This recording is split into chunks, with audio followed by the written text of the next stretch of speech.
Are you happy in your business?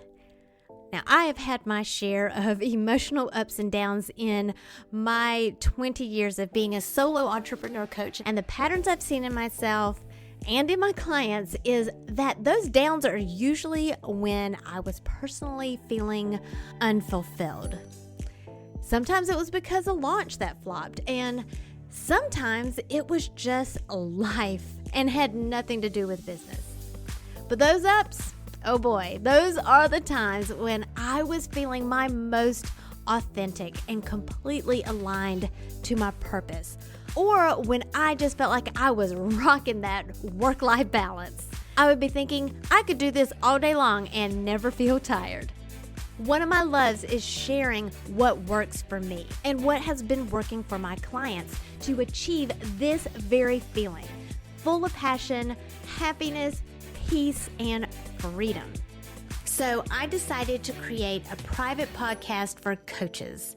Maybe you just want to develop better communication skills that boosts engagement, leads to better results, and makes you feel like you're actually making a difference in the lives of the people you serve.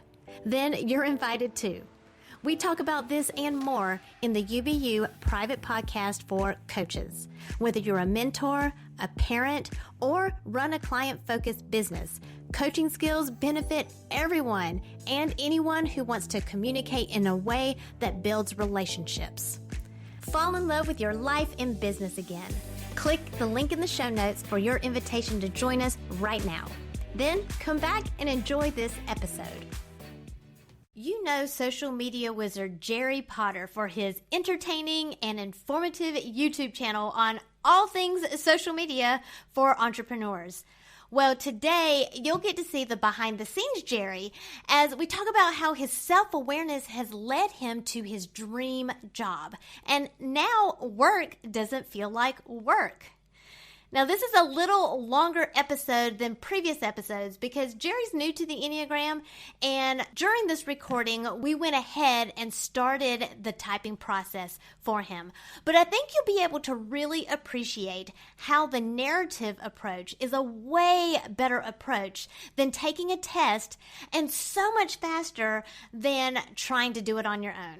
Plus, I want you to stick around to the end. For all you listening who want a quick social media win for your business, Jerry's going to share that with us today.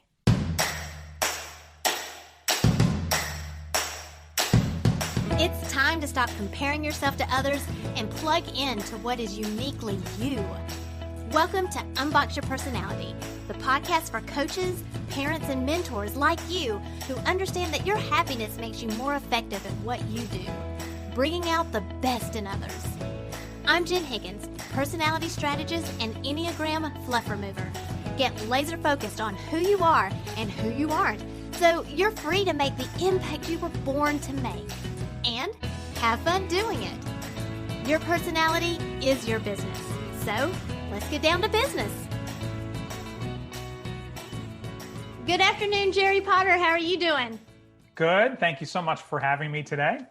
I am so excited about hearing just kind of your background because I know with your business, you insert some of these psychology speak into your trainings. And so I'm excited to learn from you as well. So before we get started, why don't you tell the listeners, who is Jerry Potter and what do you believe in and how do you serve your people?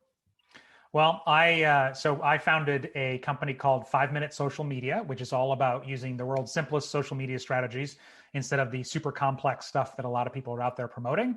And so I help overwhelmed business owners become what I call streamlined entrepreneurs, where we figure out the things that work really well and get rid of the rest.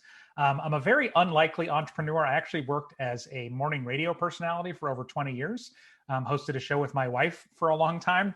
And it was, I thought I had this dream job, and it wasn't until I got out of it and found this that I kind of realized that even though my job was to be a personality, that job didn't really fit my personality. It was very stressful, but it prepared me well for this. So now I'm just trying to make the biggest impact I can on the world by helping entrepreneurs reach more people with their own messages by using all of the trainings and things that I put out. I love it. Our philosophies are very aligned, as in, work with your personality. so that you can get more streamlined, right? Yeah. Because Yeah. it takes a whole lot less effort to be ourselves. Well, and when it comes to the way we run our businesses, and especially with, social media marketing, which is my specialty, is there are 1,000 different things that you could do out there. And guess what? They pretty much all work for somebody.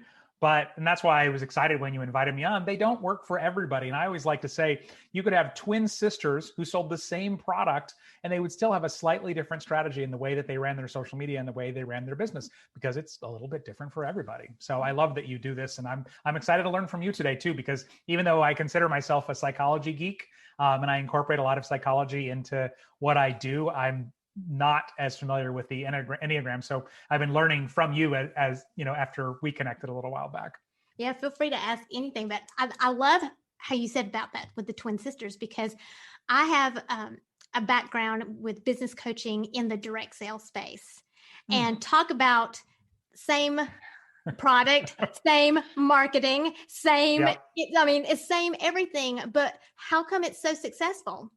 And that was a big thing. It's because you have to put your personality into it, because people are going to buy from you as the person, as opposed to looking at the product. I mean, yeah, the product has something to do with it, but if they're going to, they're going to choose the representative that they are more aligned with as a person.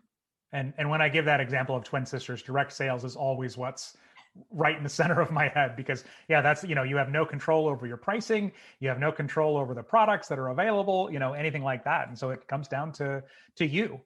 But playing to your strengths, you're always going to be far more successful. Yes. So tell me a little bit about how you went from a radio personality and realized, no, this isn't a good fit.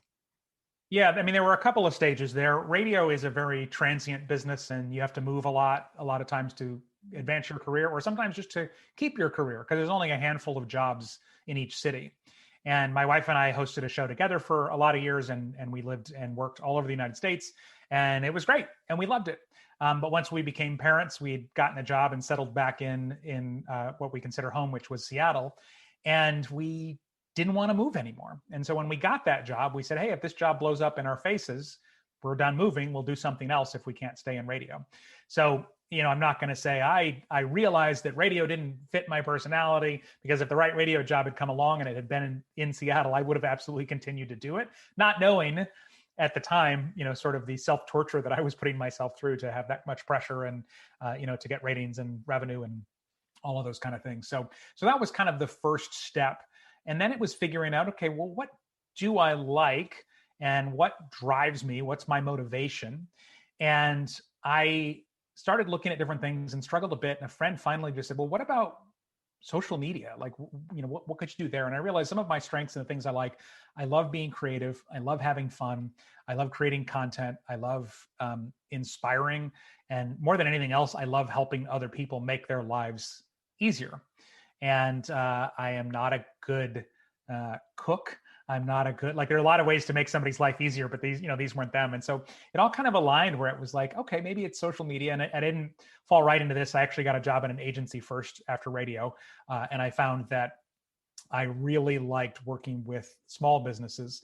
And so that's kind of where I transitioned to where I am now. And I truly believe that I'm doing exactly what I'm supposed to do, because even when I start the day completely stressed out, like before we got on this, I was on a call with some of my members, and I'm a people pleaser. I do know that about myself. And I'm always, every time I go into a call, I'm like, okay, I hope everybody's happy. I hope everything, I shouldn't be saying this, right? I try and play the confident face up front, but between you and I get nervous every time. But then I get off the calls and my wife goes, how was the call? And I'm like, oh, it was great. I love talking to people. And so that's why I just feel like it's so perfectly aligned for me now. It doesn't feel like work anymore. And everything that I did previously did feel like work. And now that it doesn't feel like work, how does that help you show up in the world in other areas of your life? Well, I honestly almost never feel burnt out from my job. We actually, the week before you and I are speaking was a break from school for my kids. I have a 10 and a 7-year-old tiny human, and we took the whole week off. And that was more stressful to me not working than working, because that's how much I love what I do. And I'm sure if somebody listening to this who hates their job, they're like, okay, whatever. Would you do it for free? And the truth of the matter is I would do some level of this for free. You know, if I won some crazy lottery, I would still want to do this on some level. So it's really, it contributes to my happiness. It never, I don't want to say never, but it generally doesn't feel like work. And I think outside of that, it makes me a better, spouse to my wife and a better father to my kids. And really, the effects are very wide reaching, because when your work, your thing that you quote, have to do doesn't feel so heavy, everything else gets a little lighter as well. Yes. I'm glad that you pointed that out, because some people just see personality as a nice thing to know about ourselves, but we don't really realize how much it affects everything. It's that filter that affects everything that we do, everything we think, everything that we feel from the moment that we wake up. And when we start understanding that, then we can start being a little more aware of how we're presenting ourselves and how we're being experienced, and making these little adjustments, not to please everybody else, though some personalities do that, but it's really just taking for that us personally. but it's really just for us to be our best selves. And if being a people pleaser is a part of your personality, that's still a part of your best self. And so it's something for some of us to embrace. And so one of my taglines, Jerry, you like this, is let's stop taking our personality personally. Because if that is a part of your personality, then yay, let's embrace it. And self-awareness is so powerful. And I'll admit to you, 6 years ago, I don't know that I had any self-awareness. I didn't believe, I think at the time, the idea of even self-improvement, or like, it wasn't a thing. I just felt like I am who I am, and this is who I am. And I think being a radio personality kind of contributed to that, because you kind of, you have who you are, but then you play like a version of yourself on the radio, where certain characteristics are amplified, and they're, there's a little behind the scenes, but they're designed to, contrast with your co-host, or, different things like that. And so I don't know that I really had a lot of self-awareness. I was just like, oh, I'm that person I'm supposed to be for the radio. And it was after I got out and I actually had jury duty, and I had to take the bus downtown every day, and I started listening to this audiobook. And for the life of me, I couldn't even tell you what the book was now, but it was the first time I listened to something and went, I could be a better person. I can do more. I can achieve more. And, really started to figure out what my strengths and weaknesses are, and what made me happy, and, really what my motivations were. And it was, I don't know if did you ever have a moment, or have you always just kind of known who you were? Do you remember? Well, it was when I was fresh out of grad school. I got a corporate job, and part of my job was to develop a personality tool for the company. Okay. And so my degree is in statistics, but I wanted to be a psychologist, but grades were really important to me, and I didn't make as good of grades in psychology as I did in math. And so I didn't go that route. I was not following my personality. And I got really lucky, because once I got out of school, the job that I landed was with like 5 different psychologists, organizational psychologists. And my job was to develop this personality tool. So I got really lucky there to be turned on to it early on. Yeah. And that was when I was like, wow, we're all different. Which is another good reminder. Sometimes we think we all do this. We look at somebody and they're like, how can you think that? Or how can you believe that? And you go, oh, because they're different, and it almost takes us seeing the same thing in somebody closer to us, for us to kind of remember that and realize that about other people. We're all different. And that is what I love about the Enneagram, because the Enneagram is 9 different perspectives. So it's 9 different views of the world of how people are different than us. So we're one of those 9. So there's 8 other different kinds of people. And when I say kinds of people, because some people don't like that because they're like, Jen, that's so boxing. Don't put me in a box. But I mean, I named my podcast Unbox Your Personality for a reason. You're good. Yeah, yeah. Because when the Enneagram shows you which box you're in, because you're already in a box, and it allows you to acknowledge it and have that self-awareness so that you can get out of the box.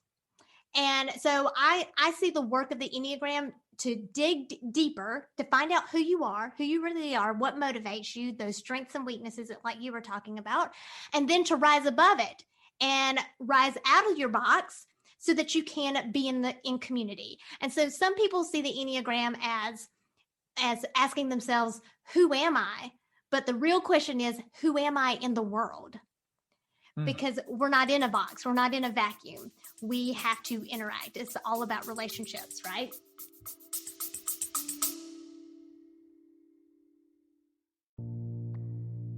Are you feeling a bit disappointed that you haven't finished that project yet?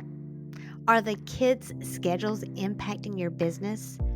Or are the demands of your business affecting your relationships at home? Maybe you need a magic formula for that work-life balance before your fire gets so dim or it completely burns out. I've been there. There was a point in my life where I was juggling 2 businesses and homeschooling and had personal health issues. There was barely time to even connect with myself, much less connect with my husband. When I was finally officially diagnosed with ADHD, I felt like that explained everything. I had a new perspective and started approaching things in a new way. So I created a guide containing 20 tips that I personally use, and they have worked for me for helping me stay on course with my goals. Now, you might not have ADHD, but I bet you can relate to having a million distractions during the day. So if you're ready to stop procrastinating or stop being hard on yourself for missing yet another deadline, self-imposed or not, go ahead and download the guide at powercoachjen.com. If you just find one tip from the list that helps you move forward today, you will be so glad you took the time to read it.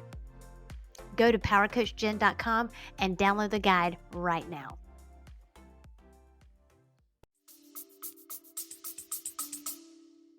Yeah, 100%. And by the way, I'm not the least bit surprised now that you said you're a statistics person that you were attracted to the personality test based on numbers, right? That was just a given. Well, I actually didn't start. We started with like the Myers-Briggs and Okay. 5 and Strengths Finders. That's what we were highly influenced by when we developed that tool. I didn't marry the Enneagram until just a couple of years ago. Oh, okay. Okay. And so, and I went all out and got officially certified with the marriage certificate and everything. Well, and the reason being is because it is based off of your motivations, whereas all the other tools are all off of your behaviors. So, what's the tool that you're most familiar with? I mean, to be honest with you, I have never, like, the different ones pop up and have continued to pop up throughout my life, and I've never, gone deep with any of them. Maybe the Enneagram will be the first one, but yeah, there just hasn't been one. So, I mean, I've obviously heard of Myers-Briggs, and the ones that I've studied, and if you ask me to name them, I won't be able to, but certainly the ones that are associated with sales psychology a lot, because that's the stuff that's fascinating to me. But what I've found, I love what you said about how it's not about who we are, but it's about how we interact with the other 8 types of people in the world, right? The thing that I love is I feel like by being myself and embracing my strengths and weaknesses and all of that, it has naturally attracted the people that I'm supposed to serve. And we're not the same, but I can often see myself in them or see myself as the opposite of them.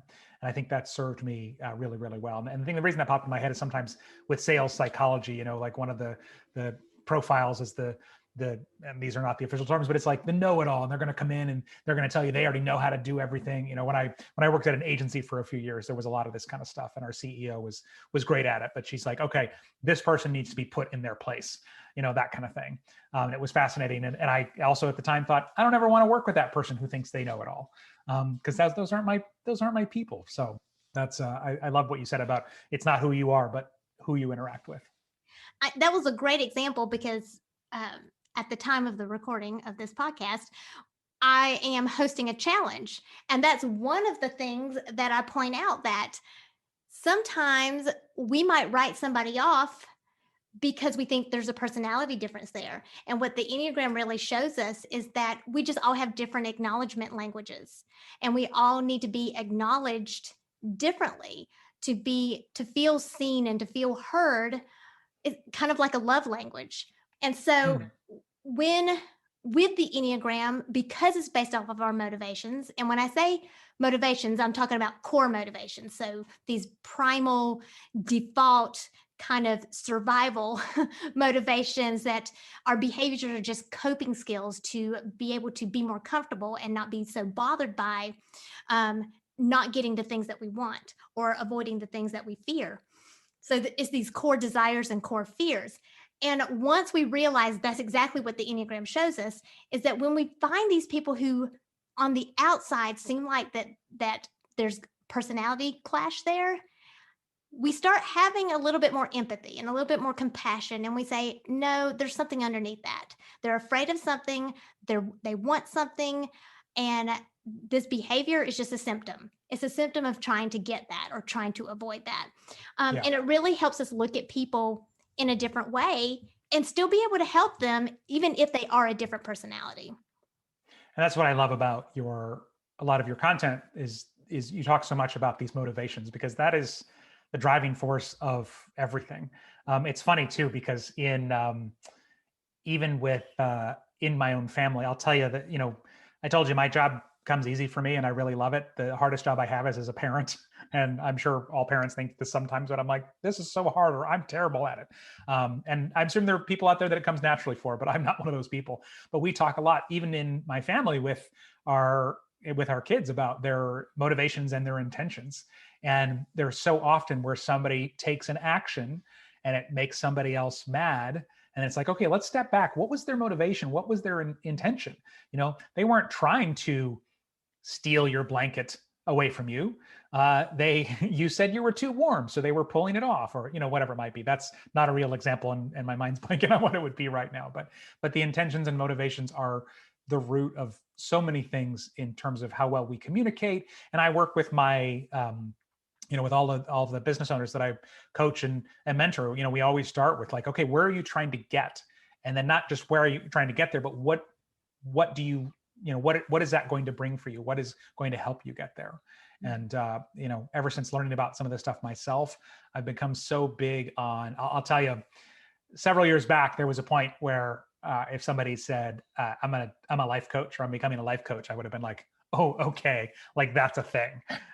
And then I worked with a life coach, and now I'm like, everybody should have a life coach or an Enneagram coach or whatever it might be, because they're going to help you uncover those things, those motivations that really drive everything. And it's so powerful. None of us are anywhere near the potential of a person that we could be, and to have the things that we want. And this stuff is so rooted in smart psychology. This isn't like a gimmick book where it's like, write it down and it will happen. That kind of thing. Those things can help and they serve in a different way, but it really, I love how much you talk about motivations, because it really does come back to that for all the things that we want in life. Absolutely. And I call that the experience gap, what you were saying with your kids. Like, well, you said that you were cold or that you were hot, so they were taking the blanket off. So is that how people experience us versus what our intention was? There's a gap there, and I like that. It can create frustration. And so the Enneagram really helps close that gap.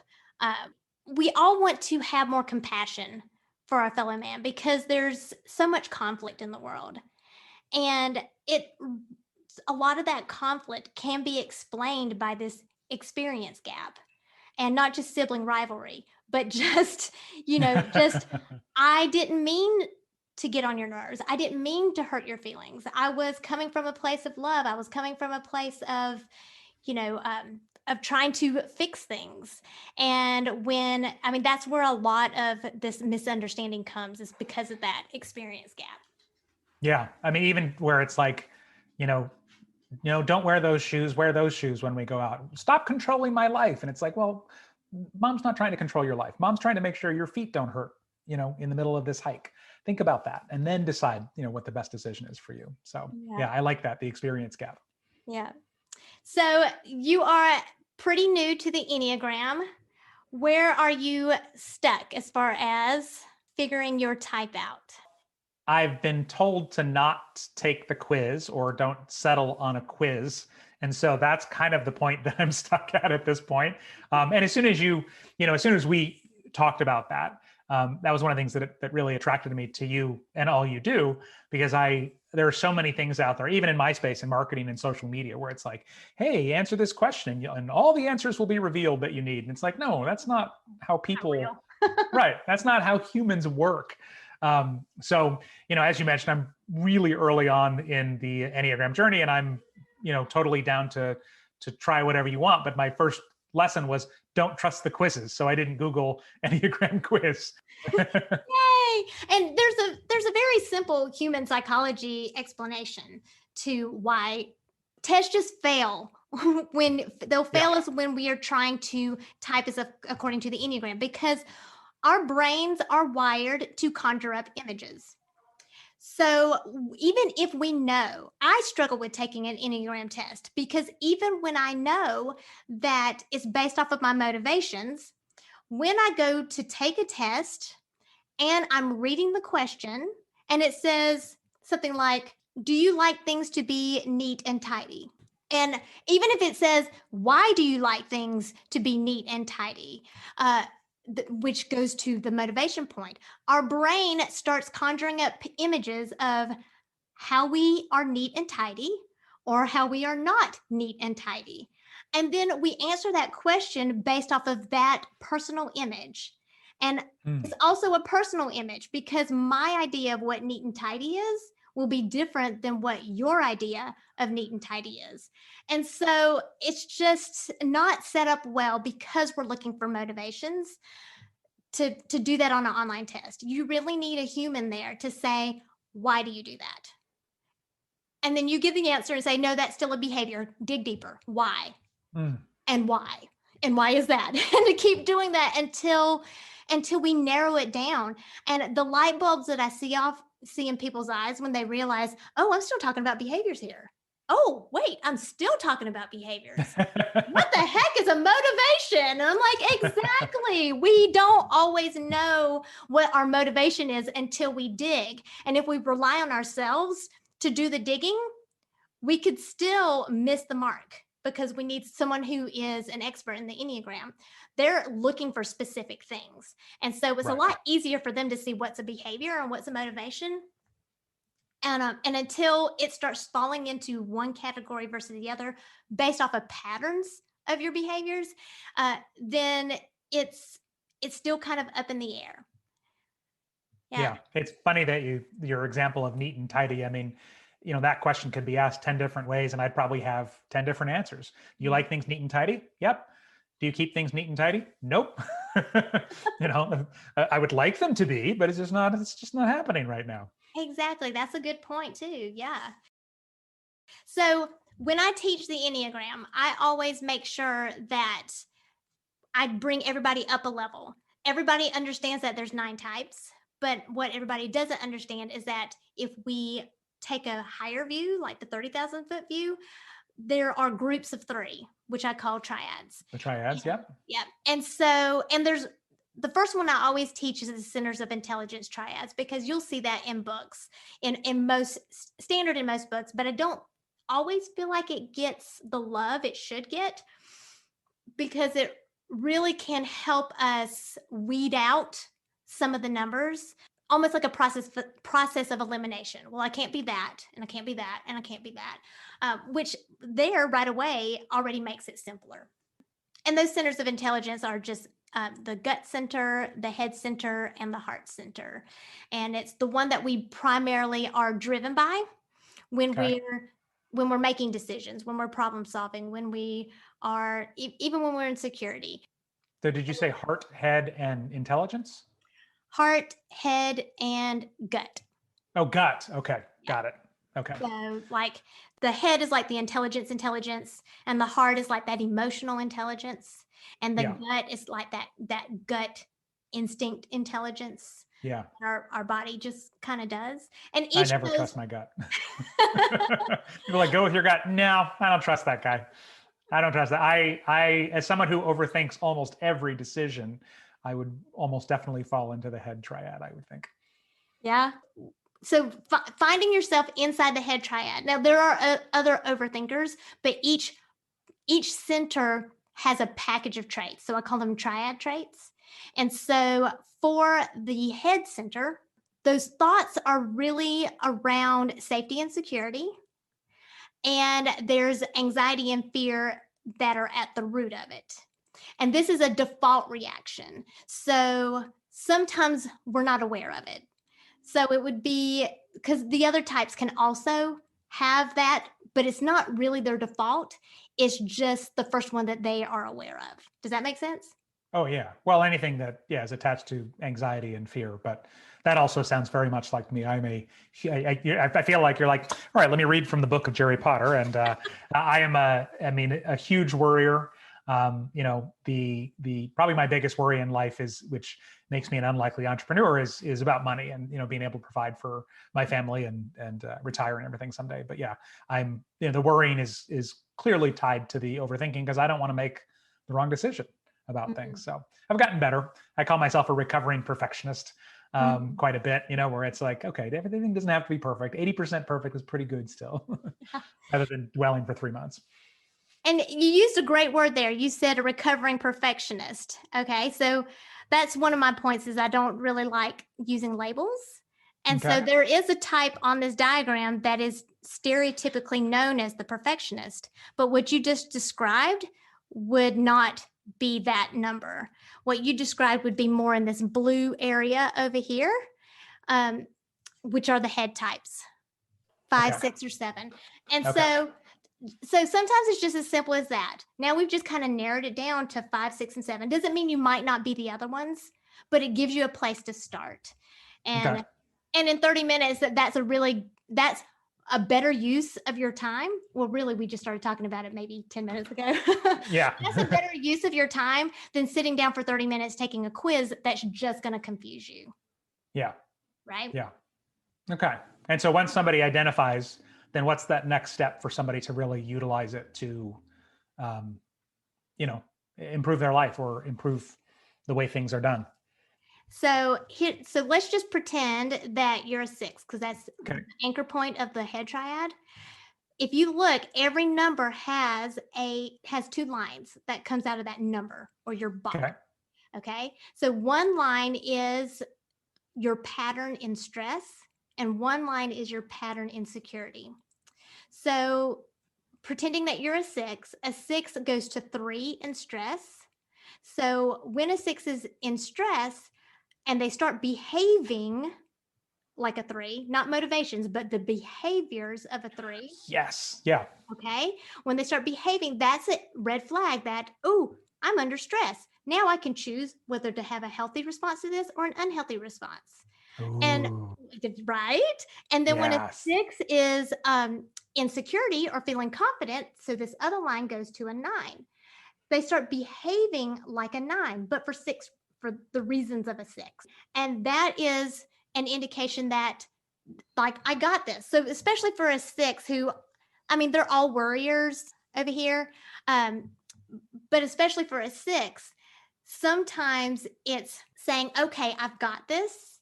And knowing that when you start behaving like your confident number, your security number is like, okay, I can rest, I can relax, and I don't have to stress over this.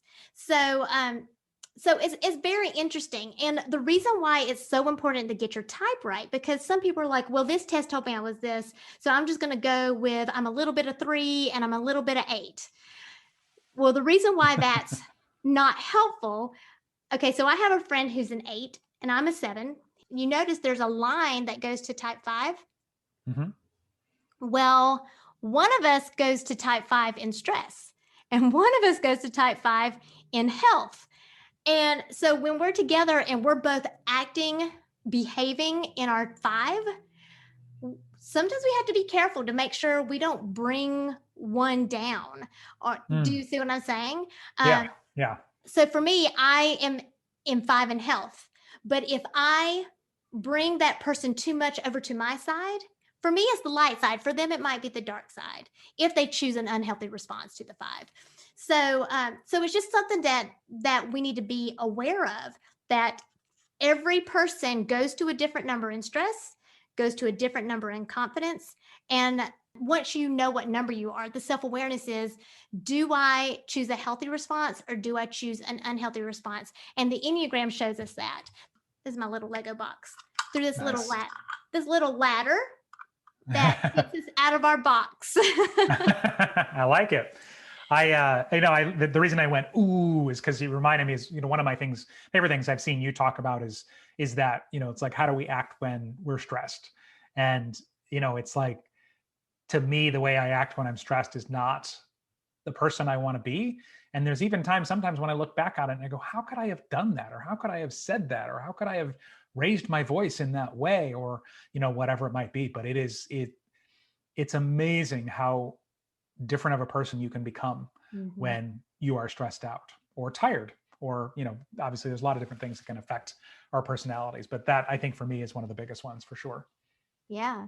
And then the compassion piece comes in when we realize that in general, people are operating at this average to unhealthy level. And so when we can realize that, we have more compassion for people who, in a moment of stress, just snaps, Yeah. because we've all Yeah. done it. We're like, oh, that's Yeah. embarrassing. Well, and I think that's one of the dangers of social media is that so many people are sort of just putting their perfect life out there, and we don't get to see that as much. And certainly, as we've gone through this pandemic, we don't get to spend as much time in person with people. And I mean, I don't know if you would agree or disagree with this, but I feel like for some people, we've lost some of our empathy because we're not spending as much face-to-face time with people. I think for others, we've grown closer. Certainly during the pandemic, I'm probably, even though I don't see my family as much, we're probably closer now than we were before. Both a combination of reprioritizing our lives, as we've all done over the last year and a half, but also because when you are told you can't see somebody, you make more of an effort to see them. But in general, I feel like there's been almost a drop in empathy because of this separation, because all we're seeing is a small sliver of somebody's life. And then when we see that burst or that moment, we don't have that same empathy that we might have otherwise, because it looks like somebody snapped almost. Not snapped as in had a moment, but snapped like, oh, what happened here? So. Yeah, exactly. And one of the reasons why I wanted to do the challenge that's going on right now in February, it's called Communicating to Build Relationships. Hmm. And it's because of, like, even me, I go out, I'm like, oh, wait, I forgot how to people. It's like, Yep. okay, so I need to smile, I need to wave, because it's not just on our phones anymore, and that's how we're interacting. We don't really need to. We also have masks on, so maybe we don't really need to smile either. But people can I, see it in our eyes, right? Yeah, I try and smile through my mask. Absolutely. Because that's, to me, that's important. And I'm always trying to, you know, I think some of it is like, hey, I want other people to have a good day. Maybe the smile makes a difference. But then other times I don't want people to think I'm scowling at them. So I think I actually smile bigger now with my mask on, where I'm like, because I know you can't see. So hopefully you can see it in my eyes. Or I'll wave. I think pre-pandemic, it was more of like a head bob. And now I'll actually like wave to people. They're like, make sure you see I'm, saying hi. That's a good point. So next time I go out and people, I will make sure to do more waving. People are gonna be like, "Are you in a parade? Why are you waving so much? What's happening here?" Or a pageant. Yes, yes, The pageant wave. yeah. Well, Jerry, this has been so much fun just chit chatting with you and getting to know you better. I want to make sure people know how to find you online, I'll put a little plug in. I am one of your students, and I absolutely love the way you deliver your material. And I do feel more streamlined and more strategic with my personality as well. So if you wouldn't mind just letting people know how they can find you online. Yeah, well, if you can always go to my website, which is 5minutesocialmedia.com, FIVE, minutesocialmedia.com. It's a great place to get started. And then the other place I think that is the quickest win for anybody to improve their social media and get their personality infused into their business is I have a workshop, and it's called Profitable Pages and Profiles, and it's super affordable. It's kind of just a great place to get started. But in it, I show you how to set up your social media pages and profiles so that when people visit them, they become followers and then buyers. And it's one of those like one-time tasks that you can do that will serve you for years and years to come, as opposed to posting, which is like the never-ending task, right? Okay, here's my new social media strategy for the next 50 years, or whatever it might be. So that's why I love this workshop so much. And so, yeah, if you want to link to that in the show notes, it's called Profitable Pages and Profiles. And some people that have implemented this, like literally the next day, they're like, I had 2 people reach out to me today. Or, sometimes just even within hours, it can make that big of a difference, because it's the way people perceive your pages and profiles when they get there, and then what they do next. I love it. I think that's one of the very first steps that some of us don't realize we can make a huge impact in our business and for attracting other people by doing just this one simple optimization. Well, and as you want to attract your people, and then you want to theoretically, early in business, you're like, well, I don't want to repel anybody, but theoretically you want to attract your perfect people and repel the ones that are not the right fit. And you can set up a page or a profile and check all the boxes, cover photo, profile photo, title, username, but there are so many steps beyond that. And by so many, I don't mean thousands. Like I'll walk you through step by step in this workshop where you can just make it perfect to bring your people through and in and attracting them with your personality. Yes, I'm looking forward to it. I'll be in the workshop. You guys can join me. I'll link it in the show notes. And the end. Okay. Well, this has been a blast. And I can't wait to see what number you end up deciding that you are. See, that's a lot of pressure. Now I have to decide myself. I'll overthink that. It'll be like 10 years from now. You'll be like, how are things going? And I'm like, I'm still a 5 or 6 or 7 or 8. I don't know, maybe a 9. We'll see. Give me a decade and maybe I'll figure it out. No, I'm excited to learn more. It's been really fun to learn more about this in general and get to know you. So I will definitely march down that road, but just know I don't trust my gut and I overthink things. So it might be a couple minutes before I have it. Well, we'll post an update once. Okay. Once yes. you okay. decided with support, we'll post an update. What number is Jerry Potter? Sounds good. All right. Thank you so much. All right. Take care. I hope this episode has been enlightening for those of you who are still in that typing mode. Now, Jerry and I have had a few conversations since this recording, but nothing official yet on his Enneagram type, as most of our conversations are more him coaching me on my social media strategies. By the way, if you're a coach or an educator, and you're building a business or a program, go ahead and click the follow button on my Instagram and Facebook. It's @PowerCoachJen. But this Profitable Pages and Profiles workshop was an easy first step for me that helped me believe that my social media strategy doesn't have to be as hard as I was telling myself it was. So go to the show notes and click on the special link so he knows that I sent you. And you'll get an Enneagram bonus from me, your social media post strategy based on your Enneagram style. Just send me a DM on Instagram to let me know that you want that bonus. If you use social media for your business, it's important that you put your true personality out there so you can start building relationships and attracting your ideal clients, because it's you that they want to do business with. What a great example of unboxing yourself so that you can unleash your power.